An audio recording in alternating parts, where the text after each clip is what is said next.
Hi dear friends, இன்றைக்கி நாம் brownie recipe தான் பார்க்க போகிறோம். ரொம்ப சிம்பிளாகவும் செஞ்சிடலாம், ரொம்ப டேஸ்ட்டாகவும் இருக்கும். பிகினர்ஸ் கூட ஈஸியாக செய்கிறதுக்கு ரொம்ப யூஸ்ஃபுல்லானது. டார்க் அமௌண்ட்டை யூஸ் பண்ணி செய்கிறதுனால ரொம்ப ஹெல்த்தியானதும் கூட.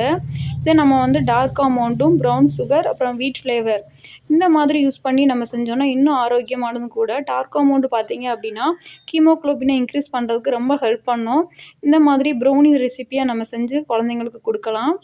இதுக்கு பார்த்தீங்க அப்படின்னா 3 முட்டை எடுத்திருக்கேன். பெரிய சைஸ் முட்டையாக இருந்தால் 2 முட்டை நம்மளுக்கு போதும்.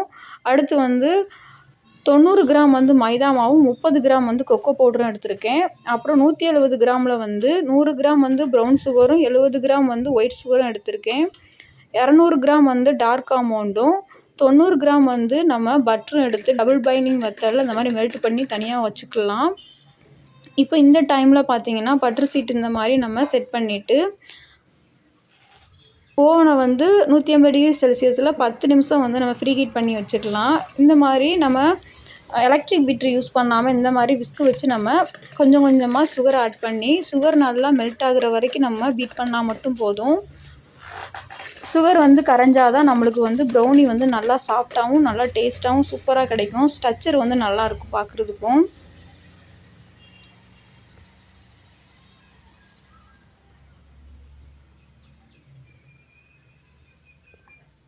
இப்போ நம்ம பார்த்தீங்க அப்படின்னா இருக்கிற சுகர் எல்லாத்தையும் நம்ம கொஞ்சம் கொஞ்சமாக ஆட் பண்ணி இந்த அளவுக்கு நல்லா நம்ம மெல்ட் பண்ணுற அளவுக்கு நல்லா நம்ம மிக்ஸ் பண்ணியாச்சு. இப்போ நம்ம ப்ரௌன் சுகர் சேர்த்துருக்கனால இந்த அளவுக்கு நல்லா நம்மளுக்கு திக்கான ஒரு பதம் கிடைக்கும். இந்த டைமில் பார்த்தீங்க அப்படின்னா வெனிலா எசன்ஸ் ஒரு 1.5 டீஸ்பூன் நம்ம ஆட் பண்ணிக்கலாம். வெனிலா எசன்ஸ் ஆட் பண்ணும்போது எக்கோட ஸ்மெல் நம்மளுக்கு வராது, அதுக்காண்டி தான் நம்ம ஆட் பண்ணுறோம். ஆட் பண்ணிவிட்டு லைட்டாக ஒரு மிக்ஸ் பண்ணிக்கலாம். இப்போது பார்த்தீங்க அப்படின்னா நம்மளுக்கு இந்த மாதிரி க்ரீமியாக கிடச்சிருக்கு. இப்போ இந்த டைமில் நம்ம சாக்லேட்டை மெல்ட் பண்ணி வச்சுருக்கிறத நம்ம இதோட ஆட் பண்ணிவிட்டு ஒரு மிக்ஸ் பண்ணோம் அப்படின்னா நம்மளுக்கு இது மிக்ஸ் பண்ணும்போதே நம்மளுக்கு நல்ல ஒரு திக்கான பதம் கிடைக்கும். இதோட நம்ம மிக்ஸ் பண்ணதுக்கப்புறம் இப்போ நம்ம எடுத்து வச்சுருக்கிற மைதா மாவு கொக்கோ பவுட்ரு கலவையை இதோட நம்ம கொஞ்சம் கொஞ்சமாக ஆட் பண்ணி கட்டிகள் இல்லாமல் மிக்ஸ் பண்ணிக்கலாம். இதில் ஒரு பிஞ்ச் அளவுக்கு நம்ம சமையலில் யூஸ் பண்ணுற உப்பு ஆட் பண்ணிக்கிட்டோம் அப்படின்னா நம்மளுக்கு இன்னும் டேஸ்ட்டு நல்லாயிருக்கும். கொஞ்சம் கொஞ்சமாக ஆட் பண்ணி கட்டிகள் இல்லாமல் மிக்ஸ் பண்ணி எடுத்துக்கிட்டாச்சு. இந்த மாதிரி ரிப்பன் கன்சிஸ்டன்சி வரணும் நம்மளுக்கு. இப்போ நம்ம இந்த மாதிரி செட் பண்ணிவிட்டு லைட்டாக ஒரு டைம் டேப் பண்ணிவிட்டு நம்ம 35 நிமிஷம் நம்ம 180 டிகிரி செல்சியஸில் நம்ம ஓவனில் வச்சு நம்ம எடுத்துக்கிற போகிறோம். ஒரு 20 மினிட்ஸ்க்கு அப்புறம் பார்த்தோம் அப்படின்னா நம்மளுக்கு பார்க்கும்போதே தெரியும் மேலே நம்மளுக்கு ஒரு ஸ்ட்ரக்சர் சூப்பரான ப்ரௌனி ஸ்ட்ரக்சர் நம்மளுக்கு ரெடி ஆகிக்கிட்டு இருக்குது. கரெக்டாக 35 மினிட்ஸில் நம்மளுக்கு ஃபுல்லாகவே கம்ப்ளீட்டாக ரெடி ஆயிரும். இப்போ பார்த்தீங்க அப்படின்னா இந்த மாதிரி ஸ்ட்ரக்சர் கிடைக்கும். இதை நம்ம எடுத்த உடனே நம்ம எடுத்தோம் அப்படின்னா நம்மளுக்கு ப்ரௌனி உடஞ்சிரும். அதனால நம்ம இதை ஒரு கனமான ஒரு துணி வச்சு நம்ம மூடி வச்சிடலாம்.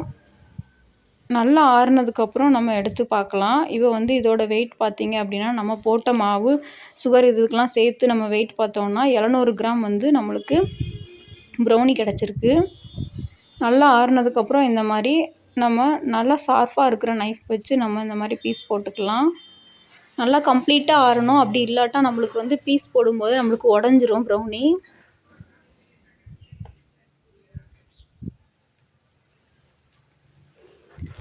சாப்பிட்றதுக்கும் நல்லா டேஸ்ட்டாகவும் சூப்பராகவும் இருக்கும். நம்ம இதில் பட்டர் ஆட் பண்ணியிருக்கோம். பட்டரோட ஃப்ளேவரும் சாக்லேட்டோட ஃப்ளேவரும் சூப்பராக இருக்கும் சாப்பிட்றதுக்கே.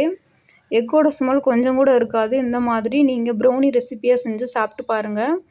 இப்போ நம்ம ஓவனில் எப்படி செஞ்சோமோ அதே மாதிரி தான் நம்ம குக்கர்லேயும் சிம்மில் வச்சுட்டு குக்கரை நம்ம 1 ஹவருக்கு நம்ம சிம்மிலே வச்சு நம்ம எடுத்தோம் அப்படின்னா நம்மளுக்கு இந்த மாதிரி ப்ரௌனி சூப்பராக கிடைக்கும். பார்க்குறதுக்கே ரொம்ப சூப்பராக ஸ்ட்ரக்சராக இருக்குது. இது சாப்பிடும்போது இன்னும் நல்லா டேஸ்ட்டாகவும் இருக்கும். இந்த மாதிரி நீங்கள் செஞ்சு பார்த்துட்டு எப்படி இருந்துச்சுன்னு ஷேர் பண்ணுங்கள். தேங்க்ஸ் ஃபார் வாட்சிங்.